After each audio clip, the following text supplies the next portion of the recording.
మీరు భోజనం చేయగానే ఈ పనులు మాత్రం అస్సలు చేయకండి. ఎందుకంటే ఇలా చేయడం వల్ల మీ హెల్త్ అనేది చాలా అప్సెట్ అవుతుంది. అవేంటో తెలుసుకోవాలంటే మీరు ఈ వీడియోని లైక్ చేసుకుని మా ఛానల్ సబ్స్క్రైబ్ చేసుకోవాలి. సబ్స్క్రైబ్ చేసుకున్నారుగా, ఇంక వీడియోలోకి వెళ్దామా? ఫస్ట్ది స్నానం. భోజనం చేయగానే బాతింగ్ మాత్రం అస్సలు చేయకూడదు. ఎందుకంటే అలా చేయడం వల్ల మన బ్లడ్ ఫ్లో అనేది డిస్టర్బ్ అయిపోతుంది. సో తీసుకున్న ఫుడ్ అనేది అరగదు. సెకండ్ది స్మోకింగ్. స్మోకింగ్ చేయడం వల్ల ఇందాక మన బ్లడ్ ఫ్లో డిస్టర్బెన్స్ మాట్లాడుకున్నాం కదా, అది ఆల్మోస్ట్ 10 times ఎక్కువ ఉంటుందంట. సో స్మోకింగ్ కూడా అవాయిడ్ చేయండి. థర్డ్ది కూల్ డ్రింక్స్. కూల్ డ్రింక్స్లో ఉండే హై షుగర్ కంటెంట్ మన డైజెషన్ మీద ఎఫెక్ట్ చూపించి ఆహారం అనేది అరగకుండా చేస్తుంది.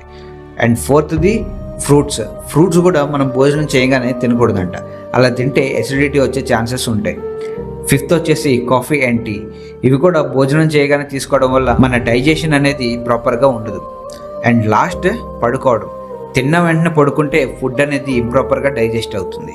సో దానివల్ల అసిడిటీ అని, బ్లోటింగ్ అని ఇట్లా చాలా రకాల ప్రాబ్లమ్స్ ఉన్నాయి. సో వీటిని తిన్న వెంటనే అవాయిడ్ చేయడానికి ట్రై చేయండి. Thank you.